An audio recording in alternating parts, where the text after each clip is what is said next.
میری اور رمیسا کی شادی ہو گئی تھی۔ ہم دونوں ہی بہت خوش تھے۔ میں تو اس لیے خوش تھا کہ میں اپنی بے عزتی کا بدلہ لینے میں بہت جلد کامیاب ہونے والا تھا، جبکہ رمیسا تو مجھ جیسے امیر کبیر اور ہینڈسم لڑکے کو پا کر خوش تھی، جو کہ شاید اس کا بہت بڑا خواب تھا اور بہت جلد ٹوٹنے والا تھا۔ میں رمیسا کو لے کر ایک کرائے کے فلیٹ میں آیا تھا اور اس کو یہی کہا تھا کہ وہ میرا اپنا ہی فلیٹ تھا، کیونکہ میرے پاس تو پیسہ بہت تھا، اس لیے میرا جہاں دل چاہتا میں رہ سکتا تھا۔ رمیسا تو مجھ سے اس قدر محبت کرتی تھی کہ میری ہر بات کا آنکھیں بند کر کے یقین کر رہی تھی، اور میں بھی اس کے یقین کا بھرپور فائدہ اٹھانا چاہتا تھا۔ وہ فلیٹ ہر طرف پھولوں سے سجا ہوا تھا۔ رمیسا میری باہوں میں باہیں ڈال کر بہت ناز کے ساتھ اس فلیٹ میں داخل ہوئی تھی۔ اس کو تو ایسے لگ رہا تھا جیسے ساری دنیا اس کے ہاتھ میں آ گئی تھی۔ مجھے بھی دل ہی دل میں بہت خوشی محسوس ہو رہی تھی۔ میں سوچ رہا تھا کہ آخر رمیسا نے کیا سوچ کر میرے ساتھ ویسا رویہ رکھا تھا۔ وہ تو شاید یہ بھول چکی تھی کہ جس کے پاس پیسہ ہوتا ہے وہ دنیا کی ہر چیز خرید سکتا ہے، اور میرے پاس تو بے حد پیسہ تھا جس سے میں دنیا کی ہر چیز، ہر خوشی خرید سکتا تھا۔ میں جیسا چاہتا ویسا بن سکتا تھا اور جیسے چاہتا لوگوں کو بھی اپنی مرضی کے لیے استعمال کر سکتا تھا۔ پھر وہ کس مٹی سے بنی تھی؟ وہ خود کو کیا سمجھتی تھی کہ مجھے میرے ہی دوستوں میں ذلیل کر کے خود آسانی سے رہ لے گی؟ ایسا تو بالکل بھی نہیں ہو سکتا تھا۔ اس میں کوئی شک نہیں تھا کہ وہ تیار ہو کر بے حد حسین لگ رہی تھی۔ وہ سچ میں ایک خوبصورت لڑکی تھی۔ میری بہت لڑکیوں سے دوستی رہ چکی تھی، مگر وہ ان سب میں بے مثال تھی۔ اس کی خوبصورتی دیکھ کر تو میں بھی متاثر ہوئے بغیر نہیں رہ سکا تھا، اور میں نے اس کی غربت کا بھرپور فائدہ اٹھایا تھا۔ اس رات رمیسا نے آسانی سے خود کو میرے حوالے کر ہی دیا تھا۔ اس کو تو لگا تھا کہ ہماری زندگی کی ایک نئی شروعات ہونے والی تھی، لیکن میں تو اس کی خوشیاں شروع ہونے سے پہلے ہی اسے مار دینا چاہتا تھا۔ میں تو خود اپنے ہاتھوں سے اس کی خوشیوں کا گلا گھونٹ دینا چاہتا تھا، اور اس کے چہرے پر آنے والے دکھ بھرے لمحات کو دیکھ کر خوش ہونا چاہتا تھا۔ میں نے وہ ساری رات اس کا بھرپور فائدہ اٹھایا تھا، اور صبح ہوتے ہی میں نے رمیسا سے اپنی بے عزتی کا بدلہ لے ہی لیا تھا۔ میں نے طلاق کے پیپرز اس کے سرہانے ہی رکھ دیے تھے، اور خود وہ فلیٹ چھوڑ کر اپنی زندگی میں مصروف ہو گیا تھا۔ میرا مقصد تو پورا ہو گیا تھا۔ میں اس سے اپنی بے عزتی کا بدلہ لے چکا تھا، اس لیے میں خود کو ہلکا پھلکا محسوس کر رہا تھا۔ مجھے تو ویسے بھی عادت تھی لڑکیوں کو استعمال کر کے چھوڑ دینے کی، اس لیے میرے لیے یہ کوئی بہت بڑی بات نہیں تھی۔ میں تو رمیسا کی حالت کے بارے میں سوچ سوچ کر ہی خوش ہو رہا تھا۔ پتہ نہیں وہ خود کو کیا سمجھتی تھی، اس میں اتنی اکڑ کیوں تھی؟ لیکن میں نے اس کی ساری اکڑ کو توڑ ہی دیا تھا۔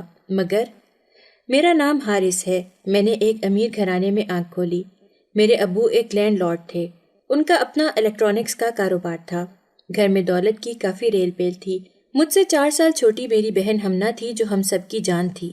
میں کوئٹہ شہر کے ایک روپوش علاقے میں اپنی فیملی کے ساتھ رہتا تھا۔ میرے گھر میں ہر طرح کی آسائش موجود تھی۔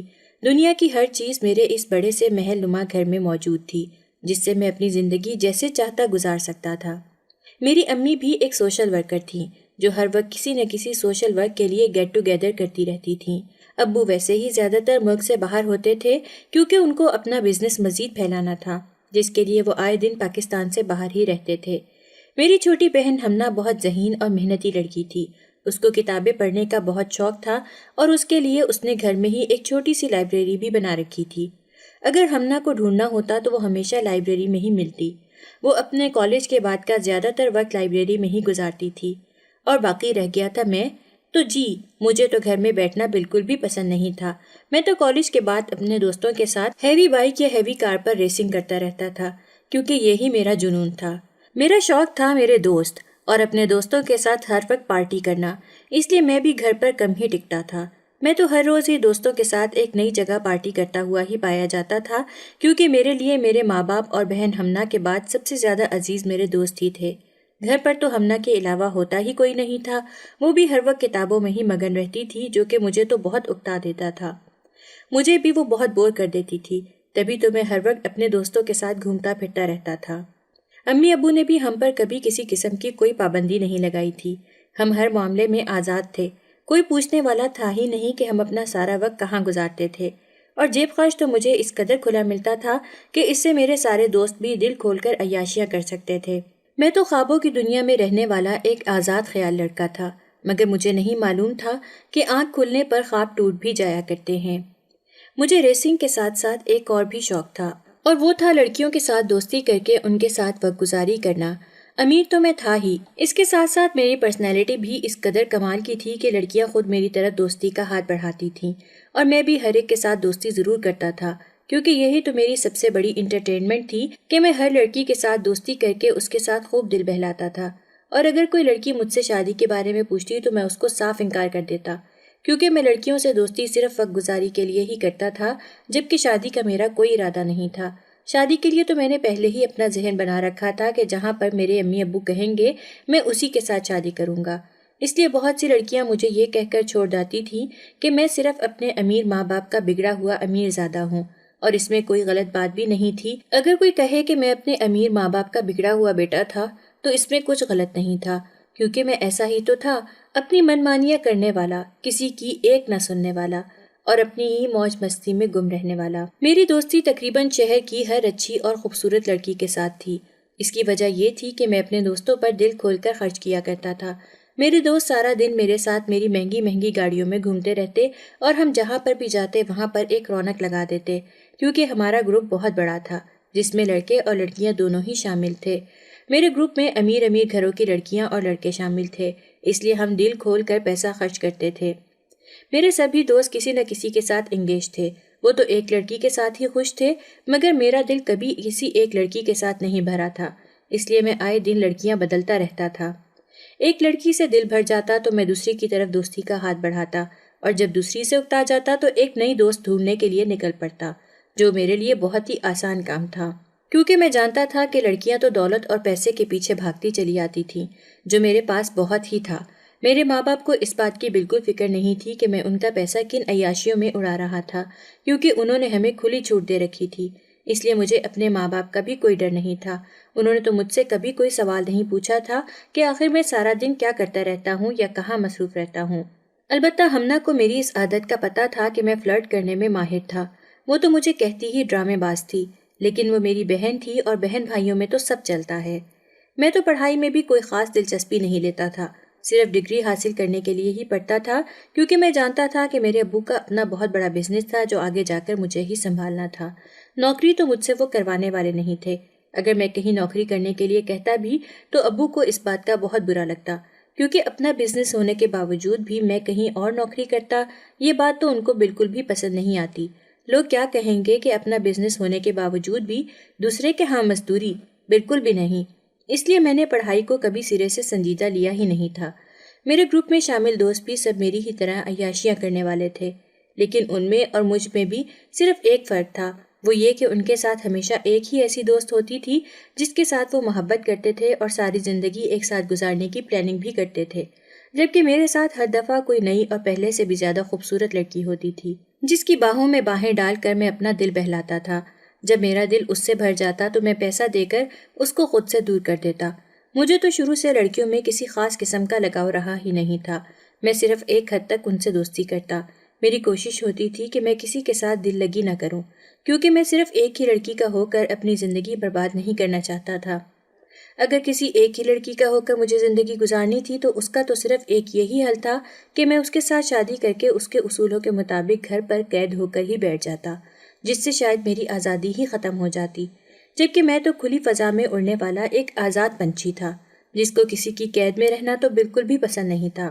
میں جانتا تھا کہ میرے ماں باپ میری شادی کسی بہت ہی اچھی اور خاندانی لڑکی سے کریں گے، اس لیے میں نے اپنی شادی کو کبھی سنجیدگی سے نہیں لیا تھا۔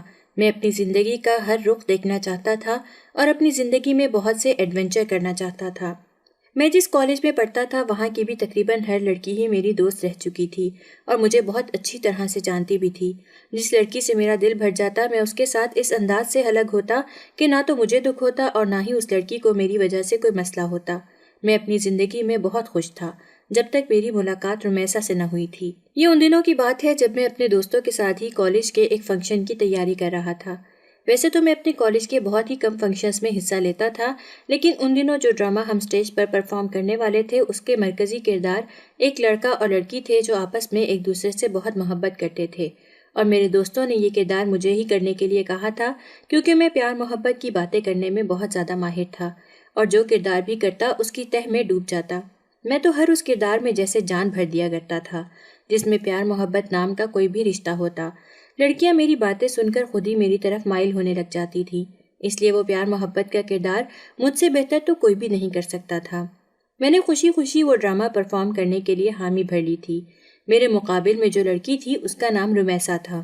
ہمیں اسٹیج ڈرامے کے لیے کچھ دن ایک دوسرے کے ساتھ وقت گزارنا تھا تاکہ ہم اس ڈرامے کی پریکٹس کر سکتے اور ڈائیلاگ یاد کر سکیں، اس لیے رمیسا ان کچھ دنوں میں میرے ساتھ ہی تھی۔ میں نے بہت کوشش کی تھی کہ میں اس کی طرف دوستی کا ہاتھ بڑھا سکتا، مگر وہ لڑکی ایسی تھی جو کام کے سوا کوئی بات ہی نہیں کرتی تھی۔ وہ میرے پاس تبھی آتی تھی جب ہم کو پریکٹس کرنی ہوتی تھی، اس کے علاوہ اس نے کبھی بھی مجھ سے کوئی بات ہی نہیں کی تھی۔ حالانکہ میں نے بہت کوشش کی تھی کہ اس کو اپنی طرف متوجہ کر سکوں، مگر وہ نہ جانے خود کو کیا سمجھتی تھی۔ ویسے تو وہ لڑکی خود کو ایک حجاب میں چھپا کر رکھتی تھی، مگر میں بہت حیران تھا کہ اگر وہ اتنی ہی شریف لڑکی تھی تو ایسا ڈرامہ کیوں کر رہی تھی جس میں پیار محبت کی باتیں کرنا ضروری تھا۔ میں نے اس بارے میں بھی اس سے پوچھنے کی بہت کوشش کی، مگر وہ مجھے کام کی بات کے علاوہ کوئی جواب بھی نہیں دیتی تھی۔ میں نے بہت کوشش کی تھی کہ کسی طرح اس لڑکی کو متاثر کر سکتا، مگر میں ناکام رہا تھا۔ میں نے اور رمیسا نے اس ڈرامے کی تیاری کے لیے تقریباً 8 دن ایک دوسرے کے ساتھ گزارے تھے، اور جب ہم نے وہ ڈرامہ اسٹیج پر پرفارم کیا تو سارا ہال تالیوں سے گونج اٹھا تھا، کیونکہ ہم دونوں کی پرفارمنس بے حد زبردست تھی۔ میں سمجھتا تھا کہ پیار محبت کی باتیں تو صرف میں ہی کر سکتا تھا، مگر رمیسا تو مجھ سے بھی 2 ہاتھ آگے ہی تھی۔ میں وہ کردار کرتے ہوئے بالکل ہی بھول گیا تھا کہ میں ایک ڈرامہ کر رہا تھا، کیونکہ رمیسا کے لہجے میں بھی بے حد اپنائیت اور پیار محبت تھا۔ مجھے لگا تھا کہ شاید وہ میری باتوں سے متاثر ہو گئی تھی، لیکن یہ صرف میری بھول تھی۔ جیسے ہی ڈرامہ ختم ہوا اور کالج کا سارا ہال تالیوں کی آواز سے گونجا تو وہ جیسے ایک دم سے اپنے اصلی روپ میں واپس آ گئی تھی اور مجھے نظر انداز کر کے اپنے دوستوں کی طرف چلی گئی تھی۔ میرے اور رمیسا کے اس پیار اور محبت سے بھرے ڈرامے کا ذکر بہت دن تک کالج کے ہر فرد کی زبان پہ رہا تھا۔ ہر کوئی ہم دونوں کی تعریف کرتا کہ ہم دونوں نے بہت اچھا پرفارمنس دیا تھا۔ میرے دوست تو مجھے چھیڑنے لگ گئے تھے کہ کیا میں سچ میں اس ڈرامے والی لڑکی سے محبت کرنے لگ گیا تھا، مگر میں حارث عبید تھا۔ میں تو فلرٹ ہی ایسے کرتا تھا کہ ہر ایک کو لگتا تھا کہ میں سچ میں محبت کر رہا ہوں۔ اس لیے یہ بات بالکل غلط تھی کہ میں اس رمیسا سے محبت کرنے لگا تھا۔ اس لیے میں نے اپنے دوستوں کو صاف انکار کر دیا تھا کہ ہم دونوں کے درمیان تو کام کے علاوہ کبھی کوئی بات ہی نہیں ہوئی تھی۔ میں نے رمیسا کے ساتھ وہ پرفارمنس کر تو لی تھی، مگر اس کے بعد سے میرے دل میں ایک بات ضرور کھٹکنے لگی تھی کہ آخر رمیسا خود کو کیا سمجھتی تھی جو وہ مجھ سے سیدھے منہ بات ہی نہیں کرتی تھی، جبکہ ایسا تو کبھی نہیں ہوا تھا کہ میں نے کسی لڑکی کی طرف دوستی کا ہاتھ بڑھایا ہو اور وہ مجھ سے دوستی نہ کرے۔ پھر رمیسا کس مٹی کی بنی تھی جو اس پر میری کسی بات کا اثر ہی نہیں ہوتا تھا۔ میں نے ہر طرح اس کو اپنی پیار بھری باتوں میں الجھانے کی کوشش کی تھی، مگر وہ لڑکی بھی مجھ سے ہمیشہ 2 ہاتھ آگے ہی رہی تھی۔ اس نے کبھی پلٹ کر مجھ سے کوئی بات ہی نہیں کی تھی۔ زندگی میں پہلی بار ایسا ہوا تھا کہ میں کسی لڑکی کے پیچھے اس حد تک سنجیدہ ہو گیا تھا کہ میں اس سے ہر حال میں دوستی کرنا چاہتا تھا، کیونکہ رمیسا سے دوستی کرنا میری ضد ہی بن گئی تھی۔ اس کی وجہ سے تو میرے گروپ کے دوستوں نے میرا مذاق ہی اڑانا شروع کر دیا تھا کہ میں رمیسا کے پیچھے پیچھے بھاگ رہا تھا، جبکہ وہ تو مجھے گھاس بھی نہیں ڈالتی تھی۔ میں نے ٹھان ہی لی تھی کہ میں اس لڑکی سے دوستی ضرور کروں گا، چاہے اس کے لیے مجھے کچھ بھی کرنا پڑے۔ میں نے رمیسا کے ساتھ دوستی کرنے کی ضد کو تو جیسے سر پر ہی سوار کر لیا تھا۔ اس کی وجہ سے میرے اپنے دوست ہی میرا مذاق بنانے لگے تھے، اور یہ مجھ سے ہرگز برداشت نہیں ہوا تھا کہ میں ایک لڑکی کی وجہ سے اپنے دوستوں میں ہی مذاق بن کر رہ جاتا۔ میں نے رمیسا کے بارے میں سب معلوم کروا لیا تھا۔ وہ ایک معمولی سے کلرک کی بیٹی تھی۔ اس کی صرف ایک ہی بہن تھی جو اس سے چھوٹی تھی۔ رمیسا کا باپ ایک معمولی نوکری سے اپنا گھر نہیں چلا سکتا تھا، اس لیے رمیسا اپنے باپ کی مدد کرنے کے لیے پارٹ ٹائم ایک کال سینٹر میں نوکری کرتی تھی۔ وہ ہر وقت حجاب میں ہی رہتی تھی اور کسی سے بھی بغیر مطلب کے بات نہ کرتی تھی۔ وہ ایک عجیب ہی مغرور سی لڑکی تھی۔ اس کو لگتا تھا کہ اس کو کوئی بھی لڑکا پٹا نہیں سکتا، لیکن یہ اس کی غلط فہمی تھی۔ میں بھی حارث تھا، حارث عبید، جس کا تو مشغلہ ہی لڑکیوں سے دوستی کرنا تھا۔ پھر بھلا یہ کیسے ہو سکتا تھا کہ میں اس رمیسا سے دوستی نہیں کر سکتا؟ یہ تو بالکل ناممکن تھا، اور وہ تو ویسے بھی وہ لڑکی تھی جس کی وجہ سے میں اپنے دوستوں میں ایک مذاق بن کر رہ گیا تھا۔ پھر بھلا یہ کیسے ہو سکتا تھا کہ میں اس لڑکی کو اتنی آسانی سے جانے دے سکتا؟ میں نے ایک پلان بنا لیا تھا جس سے میں اس رمیسا کو بہت آسانی سے اپنی محبت کے جال میں پھنسا سکتا تھا۔ بس اس پلان کو پورا کرنے کے لیے کچھ وقت مجھے اس کے سامنے اپنا اصلی روپ چھپانا تھا۔ مجھے اس کے سامنے یہ ظاہر کرنا تھا کہ میں اس سے بہت محبت کرتا تھا اور اس کے بغیر نہیں رہ سکتا تھا۔ مجھے صرف رمیسا کو یہی جتانا تھا کہ میں ایک بہت سلجھا ہوا اور معصوم لڑکا تھا جو اس کی خوبصورتی اور معصومیت سے متاثر ہو گیا تھا اور اس کے ساتھ شادی کرنا چاہتا تھا۔ میں نے ہر دوسرے دن رمیسا کے پاس اس کے آفس میں چکر کاٹنا شروع کر دیے تھے۔ مگر میں اس کے سامنے نہیں جاتا تھا۔ میں اس سے کچھ فاصلے پر بیٹھ کر اس کی سارے دن کی مصروفیات دیکھتا رہتا اور اس کے بارے میں اہم معلومات اکٹھی کرتا رہتا، مگر یہ سب کچھ میں اس کے سامنے آئے بغیر ہی کر رہا تھا۔ اگر اس کو شک پڑ جاتا کہ میں اس کا پیچھا کر رہا تھا اور اس کے بارے میں جاننے کی کوشش کر رہا تھا تو شاید وہ مجھے سب کے سامنے ذلیل کر دیتی، اس لیے میں نے اپنی شناخت اس سے چھپا کر ہی رکھی تھی۔ مجھے رمیسا کے بارے میں سب کچھ معلوم ہو گیا تھا۔ وہ کس وقت اپنے آفس جاتی تھی، وہاں پر کتنی دیر کام کرتی تھی اور واپسی پر وہ اپنے گھر کیسے جاتی تھی۔ مجھے اس کی ساری روٹین کے بارے میں اندازہ ہو گیا تھا۔ تبھی میں نے ایک دن اپنے پلان کو پورا کرنے کے بارے میں سوچا۔ وہ مہینے کا آخری دن تھا جب رمیسا کو اپنے کال سینٹر والے آفس سے سیلری ملی تھی، جس کو پا کر وہ بے تحاشا خوش تھی، کیونکہ اس کو اپنی چھوٹی بہن کی فیس جمع کوانی تھی اور وہ اپنی بہن کو ہی وہ پیسے دینے والی تھی۔ لیکن جب وہ کال سینٹر سے نکلی تو دو لڑکے موٹر سائیکل پر اس کے پاس گئے۔ ان دو لڑکوں نے نقاب سے اپنا چہرہ چھپا کر رکھا تھا، جس سے رمیسا ان کو دیکھ نہیں سکتی تھی اور نہ ہی پہچان سکتی تھی، جبکہ وہ دونوں لڑکے میرے ہی بھیجے ہوئے تھے جو صرف ایک ناٹک کر رہے تھے۔ ان دونوں لڑکوں نے ڈرا دھمکا کر رمیسا سے اس کا بیگ چھین لیا تھا، جس میں اس کی پورے مہینے کی سیلری تھی، جو اس کی بہت سی ضروریات پوری کرنے کے کام آ سکتی تھی۔ لیکن وہ دونوں اس سے وہ بیگ چھین کر بھاگنے ہی والے تھے جب میں ان کے سامنے آ گیا اور ان دونوں لڑکوں سے اس کا وہ بیگ واپس لے دیا جس میں اس کی وہ معمولی سی تنخواہ تھی۔ وہ میری بہت شکر گزار تھی کہ میں نے اس کی مدد کی تھی اور اس کی محنت کی کمائی چھن جانے سے بچائی تھی۔ اس وقت تو میں اس کے لیے کسی فرشتے سے کم نہیں تھا۔ میرا مقصد پورا ہو گیا تھا۔ وہ میری اچھائی کے جال میں پھنس گئی تھی اور میری بہت مشکور بھی تھی۔ اس دن کے بعد میں نے جگہ جگہ پر رمیسا کا پیچھا کرنا شروع کر دیا تھا اور اس کے سامنے اچانک اس طرح سے آتا تھا جیسے ہماری ملاقات اچانک ہی ہو گئی ہو۔ وہ جب بھی مجھے دیکھتی تو میری بے حد مشکور ہوتی اور میں خوش تھا کہ میں اپنے مقصد میں کامیاب ہو رہا تھا۔ آہستہ آہستہ میری رمیسا کے ساتھ دوستی ہو گئی تھی، مگر یہ تو صرف میں نے اپنے دوستوں کا چیلنج پورا کیا تھا۔ میرا بدلہ ابھی تک اس سے پورا نہیں ہوا تھا جو اس نے میرے ہی دوستوں کے سامنے میری بے عزتی کی تھی کہ میں اس کو پٹا نہیں سکتا تھا۔ میں رمیسا کو پوری طرح سے اپنی محبت کے جال میں پھنسانے میں کامیاب ہو چکا تھا۔ وقت گزرنے کے ساتھ ساتھ میری اور رمیسا کی دوستی گہری ہوتی جا رہی تھی۔ وہ میری محبت میں بری طرح سے پھنس گئی تھی اور تب وہ وقت آ گیا تھا جب میں اس کو کچھ بھی کہتا تو وہ اس کو کرنے کے لیے تیار تھی۔ تب میں نے اس سے اپنی خواہش کا اظہار کر دیا کہ میں اس سے شادی کرنا چاہتا ہوں۔ وہ بھی میری بات سن کر بہت خوش ہوئی تھی۔ وہ بھی ایسا ہی چاہتی تھی۔ میں نے اس کو آدھی حقیقت بتا دی تھی کہ جب سے میں نے اس کو کالج میں دیکھا تھا میں تب سے ہی اس سے محبت کرتا تھا۔ میں نے اس کو ہر طرح سے اس کو یقین دلانے کی کوشش کی تھی کہ میں تو پہلے دن سے ہی اس سے دوستی کرنا چاہتا تھا کیونکہ میں اس کو پسند کرتا تھا، مگر تب وہ میری کسی بات کا جواب ہی نہیں دیتی تھی۔ جب رمیسا کو یہ معلوم ہوا کہ میں اس کو پہلے دن سے پسند کرتا تھا تو وہ میرے سامنے شرمندہ بھی تھی کہ اس نے مجھے غلط سمجھا تھا، اس لیے وہ مجھ سے بات نہیں کرتی تھی کیونکہ وہ مجھے دوسرے لڑکوں کی طرح ایک ٹائم پاس ہی سمجھتی تھی، اور میں دل ہی دل میں خوش بھی ہو رہا تھا کہ وہ تو مجھے جو بھی سمجھتی تھی میں بالکل ویسا ہی تو تھا۔ وہ جو مجھ سے بچتی پھر رہی تھی آخر کار وہ میرے جال میں پھنس ہی گئی تھی۔ وہ بے شک خود کو بہت چالاک اور ہوشیار سمجھتی تھی، مگر میں اس سے زیادہ ہوشیار تھا۔ میں نے اس کو اندازہ بھی نہیں ہونے دیا تھا کہ میں اس کے ساتھ محبت کا کھیل رچا رہا تھا۔ میں تو صرف اس کو استعمال کر رہا تھا اور وہ کتنی آسانی سے میری باتوں میں آ گئی تھی۔ مجھے اندازہ ہو گیا تھا کہ وہ بھی مجھ سے محبت کرنے لگی تھی۔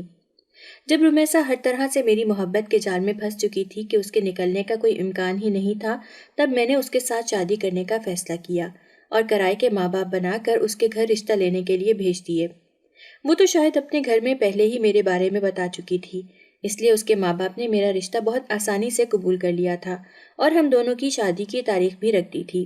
میں نے یہ سب کچھ اپنے اصلی ماں باپ کو بتائے بغیر ہی کیا تھا، کیونکہ اگر ان کو اس بات کا علم ہو جاتا کہ میں ان کی دی گئی آزادی کا اس قدر ناجائز فائدہ اٹھا رہا تھا تو وہ تو مجھ پر ہر قسم کی آزادی کی پابندی لگا دیتے۔ رمیسا کو لگا تھا جیسے میں اس کے ساتھ ساری زندگی گزارنا چاہتا ہوں، تبھی تو وہ مجھ پر اس قدر اندھا یقین کرنے لگی تھی۔ میں نے اس کو شادی کی شاپنگ کروائی تھی، دل کھول کر اس پر پیسہ خرچ کیا تھا تاکہ اس کو ذرا سا بھی شک نہ ہوتا کہ میں اس کے ساتھ ایک ڈرامہ رچا رہا تھا، لیکن میں صرف اس کے ساتھ ٹائم پاس کر رہا تھا۔ میری اور رمیسا کی شادی ہو گئی تھی۔ ہم دونوں ہی بہت خوش تھے۔ میں تو اس لیے خوش تھا کہ میں اپنی بے عزتی کا بدلہ لینے میں بہت جلد کامیاب ہونے والا تھا، جبکہ رمیسا تو مجھ جیسے امیر کبیر اور ہینڈسم لڑکے کو پا کر خوش تھی جو کہ شاید اس کا بہت بڑا خواب تھا اور بہت جلد ٹوٹنے والا تھا۔ میں رمیسا کو لے کر ایک کرائے کے فلیٹ میں آیا تھا اور اس کو یہی کہا تھا کہ وہ میرا اپنا ہی فلیٹ تھا کیونکہ میرے پاس تو پیسہ بہت تھا، اس لیے میرا جہاں دل چاہتا میں رہ سکتا تھا۔